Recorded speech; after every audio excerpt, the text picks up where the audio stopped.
Hello, and thanks for joining us for Prepped and Polished Education and Inspiration.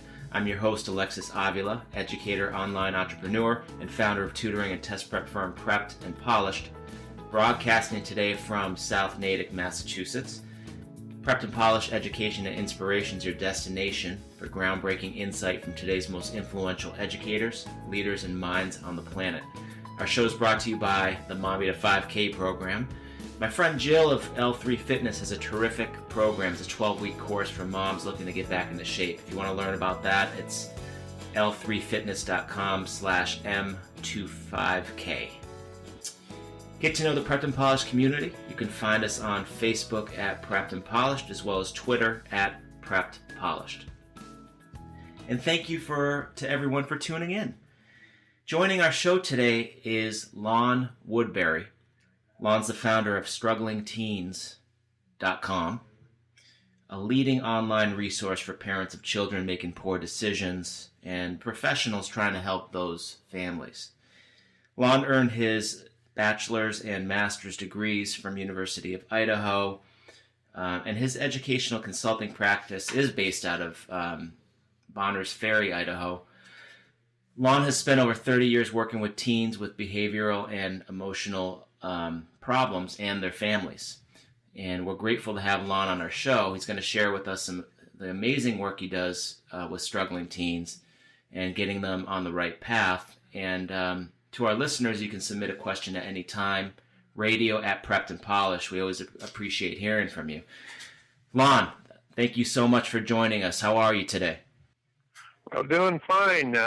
Looking outside here in North Idaho, it looks like spring's here. It's getting warm and the sun's shining. That's a great relief after the winter. Perfect. That's a great segue, because I was just going to ask you what you love most about living in Idaho. Oh, I like the rural area. We have lots of elbow room, low population state, and then the mountains and the rivers and the fishing and all of that. So it's a large part of it, what I like in Idaho. And then with modern technology, I can be in touch with anybody around the world through Skype or phones and email, and then, of course, traveling to visit schools and things like that. So it works out pretty well. I have the best of the civilization, and yet I can leave a bit of that and get back to more rural roots. Perfect. So tell us a little bit about your background. Did you grow up in the West Coast? Yeah, I grew up in North Idaho, and after a few years, and I was back in D.C. for 3 years. I worked for the U.S. Senate and taught school at various places. I lived in Seattle, Eugene, Oregon, and Spokane. Then got back to North Idaho, close to where I was raised here about 25, 30 years ago, and I've sort of put in roots. Educator by training. I was an educator. I got my bachelor's in education and taught in the classroom for several years. And then after going off at various places and doing various things, I got back to education when I got a job as admissions director at a therapeutic boarding school here in North Idaho. Oh. And I just followed that through and put together my practice as an educational consultant, helping parents, and both directly, doing consultations with them if they have a kid that's having behavioral emotional problems, and helping them find the resource. And then, but the main thing I put my effort into is publications through the StrugglingTeens.com website. A very active thing, and what I try to do is put as much information on that as I can to help a parent that's gotten into the situation to where Johnny or Sally is making bad decisions as teenagers or preteens or even young adults, and give as much information as they can so they can make an informed decision as to how they can help them. Wow. Let's go back just a little. When you were growing up, in northern Idaho as a teen, did you foresee doing for a living what you're doing now? No, no way. I was sort of interested, and so in college I wound up in education, so I was sort of interested in being a teacher. But I saw that as a classroom teacher primarily. That was my family. My brother was a teacher, and my father was a teacher, so that was sort of what I looked at. But the world has changed so much, and that what I'm doing now is nothing like I anticipated ever doing. Wow. It never seems to go the way that we thought it was going to go, but it's Got to keep your feet under you and keep flexible. perfect. And growing up in Idaho, who were some of your influences? Who comes to your mind when you were kind of a teen yourself? Oh, books largely. I did a lot of reading, was interested in that, and a lot of activities, amateur radio, amateur rocketry type of things. I was very tuned into science and the new frontiers that was being developed at that time. So that was a large part of my influence.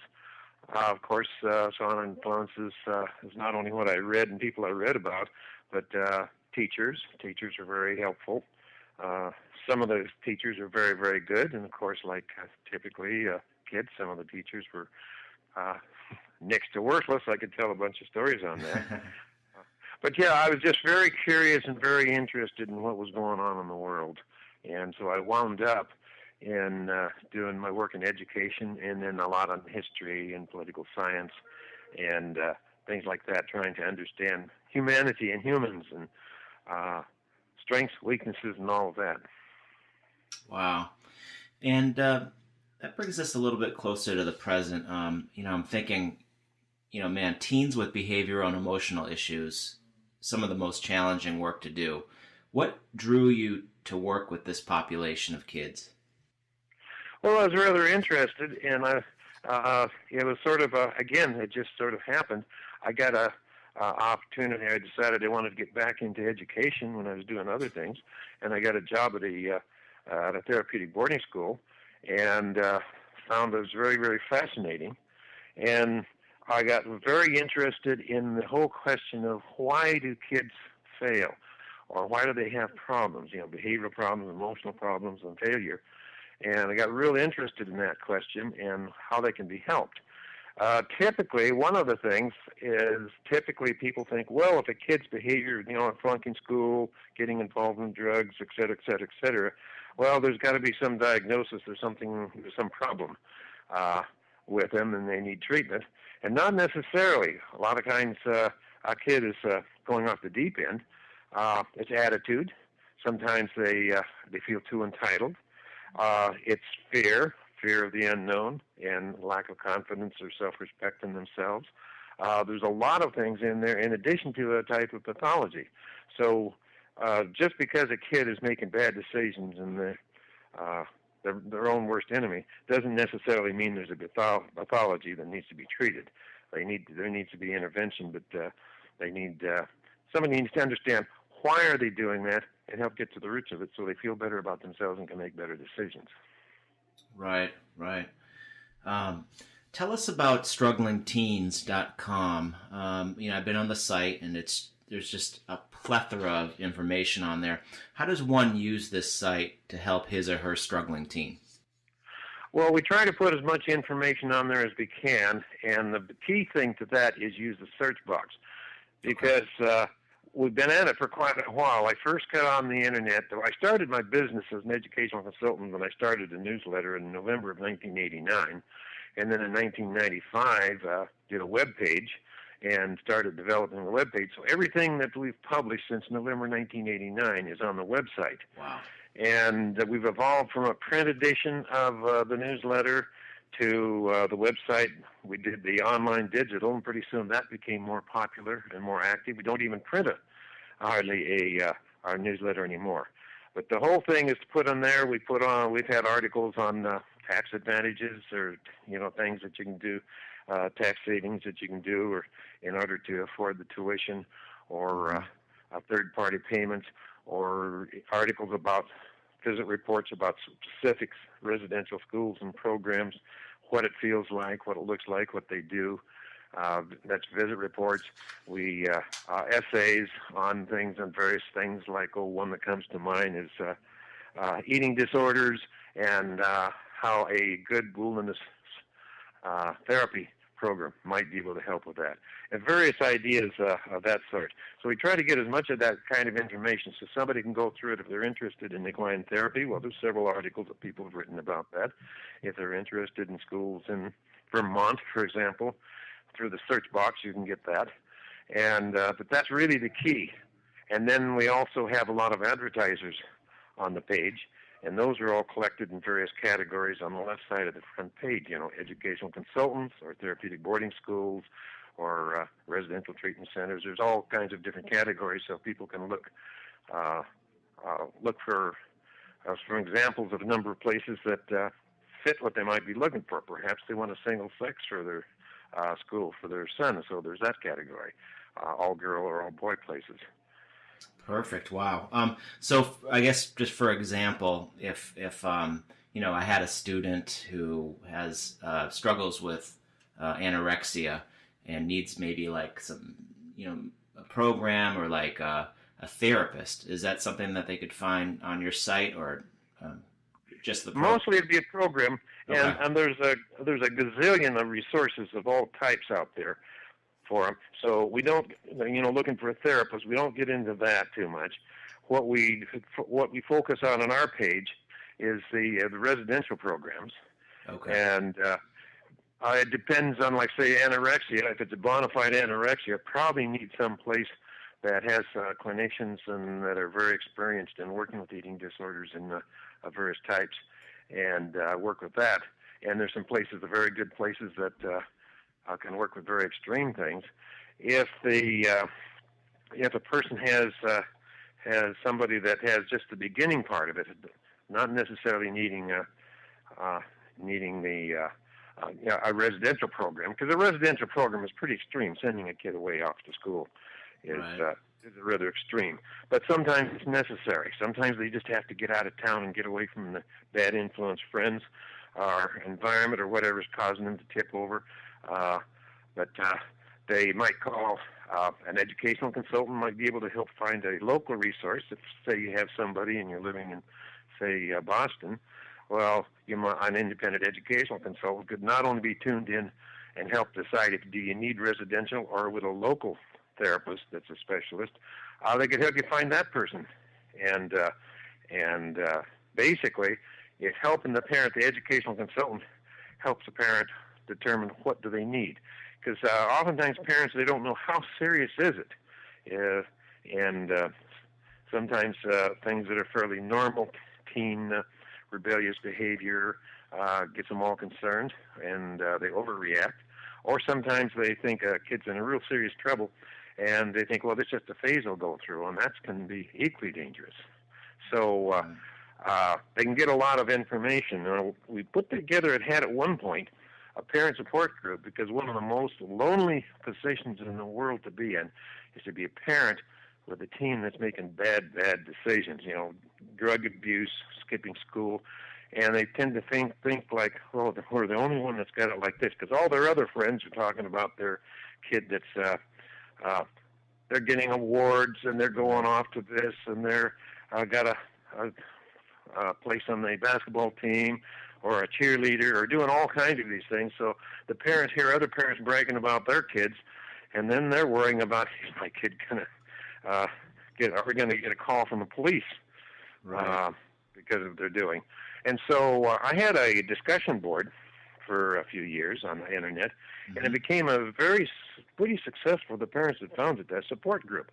If they had a problem or were worried, they would get on, and I would see a lot of times parents would be posting at 2 o'clock in the morning their time. They just couldn't sleep. They're so worried. And they got on there, and some other parent would talk to them.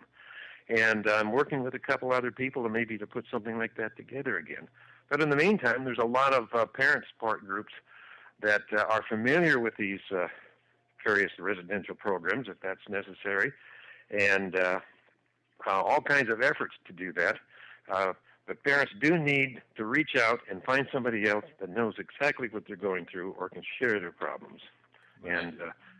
And hopefully, we had that for a while, and hopefully get something like that back going again. Because, again, you can imagine the situation, like any of the parents listening, you can imagine, even if you have a good kid, what would you be going through if your kid was skipping school, running out at night, promiscuous, getting involved in drugs, and was totally out of your control? The first thing that's going to happen is other people say, well, that's proof that's poor parenting, and that's unfair to many of these parents. Right. They can't control a kid like that. Right. And, when the kids get to that point, for whatever the reason. Sometimes kids are just very difficult to raise, and parents just feel highly criticized. One of the things I learned early on when I was first an admissions director, I would get the parents, and the thing was they were calling the school I was at to see if maybe be appropriate placement. And they would go on for hours of all the things that they'd done. And I began to realize they're frantically just trying to tell somebody, me in this case, that we've done everything we can. We're not bad parents. They're very defensive. Yeah. And I began to realize how difficult that was for a parent, because if they, with their friends, they say, well, my kid was out all night and last night and had no idea what to do, the other parents would look could be critical of them, or they're afraid that they're going to be critical of them. Right. And nobody understood. Why don't you just tell them to stay home? Was something. Right. And so this is sort of what I'm all about, is trying to do what I can to provide the information for parents that are in that situation, and they don't want to give up on their kid, and they'll do anything they can to help them. That's most of the parents that I work with. They'll do anything for their child. Wow. Is there a client that you don't work with, refuse to work with, maybe because they're not quote unquote struggling enough, or maybe they're too dangerous to society or something? Well, basically, I might tell a parent that I can't help them. If the parent says, well, I've got a problem and I want to find a place that'll solve the problem, and the parent isn't involved, I generally can't help them.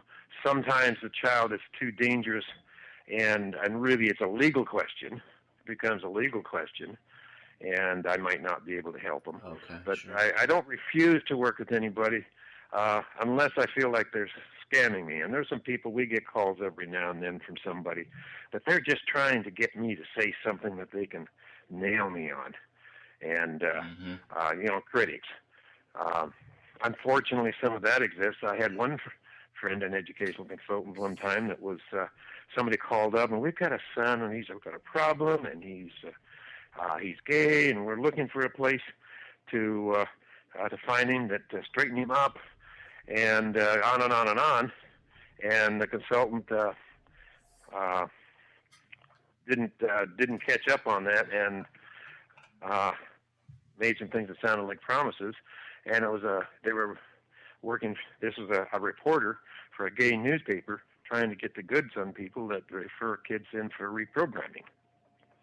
Oh. And sometimes we'll get calls on that. So, and then periodically I get people that. There's some people that's almost a profession. They get too much time in their hands. They just want to try to destroy these. Maybe they're totally against sending a kid to any place that the kid doesn't want to go. Right. Or children's rights, radical children's rights. Or sometimes they just don't believe in private schools. They think private schools is horrible, greedy and all kinds of things. Right. So I get some of that. So somebody like that, I might say, okay, I really can't help you. I wouldn't say I refuse, but I say, I really can't help you. Right. Why don't you go to us and so or wherever? Gotcha. What are some of the struggles that teens face today versus when you started your practice? What are a couple things that come to your mind? Well, the first thing that comes to mind is the whole digital revolution. Yes. We haven't figured out how to deal with it, and there's changes. I think the thing that I hear about most often is that when I was a kid, it was typical for kids to, say on a Saturday, they leave in the morning and they're supposed to come back when the streetlights came on. And head out the woods or play in the streets or get together with some friends and do things, innocent fun. That was very common. Now there's so much fear for abductions or accidents or what have you that younger kids are set up with play dates, and the parents won't let them essentially go out in the neighborhood and play with their friends. And so that's one of the things. And so they tend to be inside. They have the impulse to communicate, so they get online, and the text messaging and the emails and the video and Skype and stuff like that. And that's something some of the kids can get caught up in that. And there wasn't anything, I can't think of anything like that when I was a kid, that the internet because everybody in the world is at your fingertips, and it's so alluring, and yet you can get totally lost in it and forget about having a life. Right. What advice would you give to a teen who's kind of struggling in these formative years, and they're getting ready for to launch themselves into the world of adulthood, and I guess the first thing is to find somebody that can be a mentor, somebody that can be a positive influence, and act as a mentor or as a friend. It could be an uncle, it could be a school teacher, but approach them. If the kid's having problems and things just aren't working out, approach somebody they feel they trust, maybe a teacher, maybe a neighbor, maybe a relative, some older adult that will listen to them, and look for somebody like that. Yeah, perfect. Now, it could be a tutor too. It could be a tutor. I imagine it's tutor. You sometimes got into a situation where a kid's looking to you for some guidance. Definitely. Outside of academics. Absolutely. I mean, you get to know the kid, and it's a one-on-one setting. So, yeah, definitely. How can we? So, how do we find you? If somebody's kind of like, how do I work with you, Lon? How do I find you? What are a couple of the sites that you recommend that they find, or what? Plug. Well, the other sites. The best thing is to give me a call. My number's on my website, thestrugglingteens.com. Okay. But to a large extent, my practice revolves around that site because that's where I put the information on that, and I use that as a basis for the circulating stuff on various social media sites. But call me. If somebody wants to call me, they're welcome to call me. I'll talk to them and try to help them, give them some advice, and then make suggestions. Maybe you should see this and so, or maybe this, depending on what the problems or issues are, as some resources that I might know of. Wow. Well, this has been amazing. I mean, I just got to tip my hat off because you're clearly helping. You're saving teens, and you're helping families communicate with families with struggling teens, and it's just the work you're doing I think is amazing. I mean. Well, thank you, and I sure hope so, because that's sort of the point of the whole thing. Perfect. And I have to admit that sometimes after working in this and these types of kids for 30 years, sometimes in the morning I get up and just, why would anybody call me? I don't know a thing. Well, go figure. We're always learning. We're always learning, but would never have all the answers. Definitely. Well, thank you so much, Lon. We really appreciate you coming on. Well, glad to. Great. And this wraps up our show today with Lon Woodbury, educational consultant and founder of StrugglingTeens.com. To learn more about Lon, work with Lon, hear Lon on his great podcast, then please visit StrugglingTeens.com. Thank you for joining us on Prepped and Polished Education and Inspiration.